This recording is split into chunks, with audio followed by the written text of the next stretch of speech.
full house this evening, which is fantastic. So great to have you back, Ryan, after a long time away. Oh, sorry, you're halfway drinking there.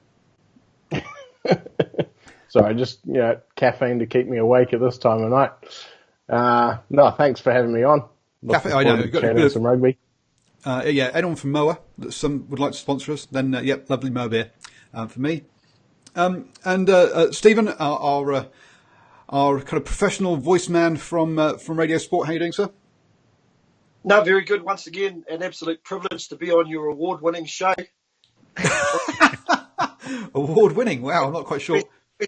Blessed to be here. It will be award-winning, trust me. And finally, hello, Ashwin. Thank you so much for joining us on your birthday. I mean, wow, this is a bit special. When you get as old as I am, it's just another day. Hey, Steve. But I think to kick us off, then we should definitely start off with a rounding rendition of "Happy Birthday to You, Happy Birthday to You, Happy Birthday, dear Ashwin, Happy Birthday to you." And Steve, you should use the microphone. And many more. Oh, hey, where's my present? There's your present. Your present is you're allowed in the show. Well done. Yay! Oh, okay. Paul, I hate to say it, but the award-winning isn't going to be in the Grammys, but well, maybe it'll be in the diversity one. We can go. We can do it in Mandarin. Julie Schuyler, Quila, Julie Schuyler, Quila, or French. Bon anniversaire pour vous.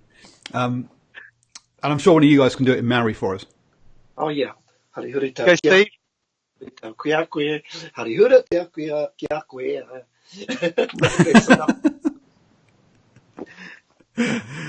everybody. Thank you. Perfect. Cut it out. Let's talk rugby. All your audience has just fallen completely off the line.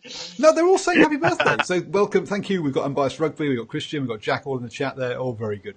Right then. Talking rugby, and obviously tomorrow night will be the All Blacks edition, so we'll keep the All Blacks, Maori All Blacks and Black Ferns stuff for tomorrow night.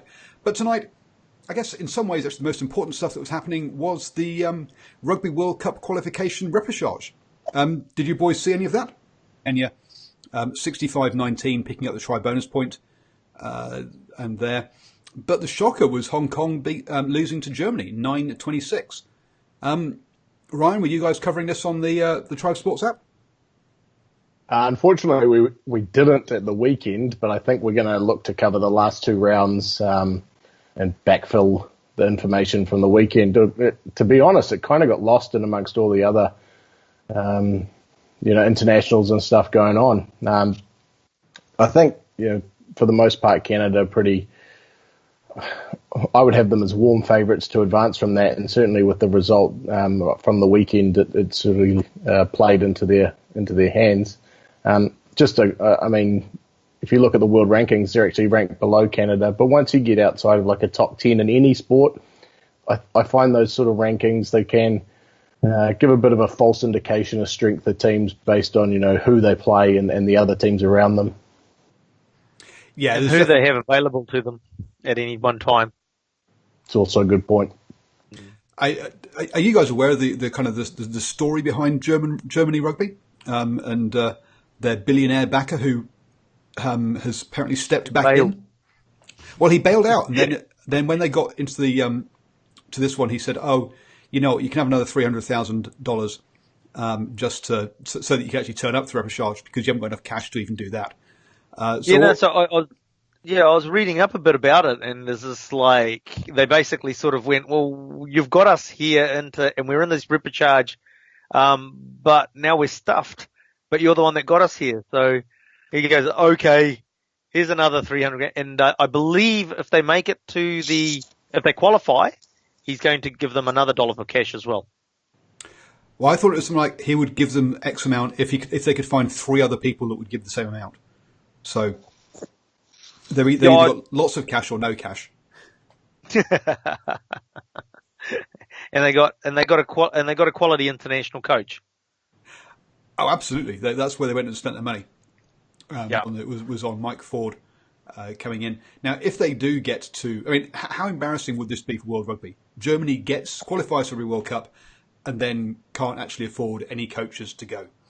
So you'd think that they would, that World Rugby would have to find some cash from somewhere for them, wouldn't they?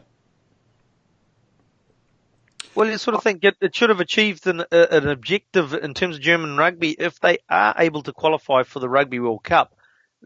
Possibly there might be some other German sort of companies that come forward or a sort of philanthropist billionaire that sort of chucks his hat in the ring to say, oh, well, I'll back you guys because you've made it to a World Cup. Adidas, maybe. Is that a German company? Oh, it is too. Exactly. Yeah, but that'd be a classic, isn't it? I mean, it would make a lot of sense for Adidas to sort of go, hey, look, we'll throw a bit of coin in behind you. We support the All Blacks and you. Got to be a win-win for Adidas. Seriously? Absolutely. Surely.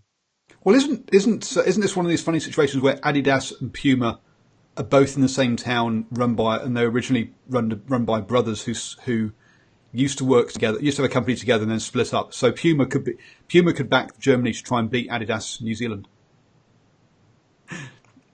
So just keep you up to date. That's what's going on in the repechage. And as Ryan says, keep an eye out on the Tribe Sports app to keep up to date with what's going to happen for the rest of this one. Canada play Germany this coming weekend. That looks like it's going to be the key match. And Hong Kong and Kenya then play just to basically try and stay in it. Now, eligibility is one that we've talked about before. It's come up a lot, and we're generally talking about residency. Now, Gary Graham has been called up by Scotland.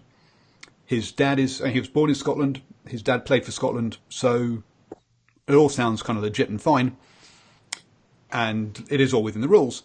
But he was called up by England in the Six Nations this year. Went to the training camp, didn't get into the side, and has now jumped up to Scotland. What do you feel about this? About someone who's been in training camp, obviously will have been through the training routines, got secrets from that, and then going and playing for another side, Steve?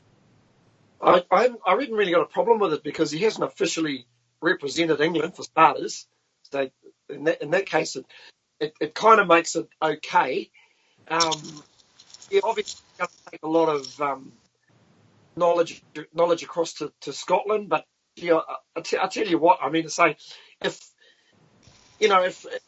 really and truthfully, if international coaches want to learn teams, there's a lot of secretive things that they can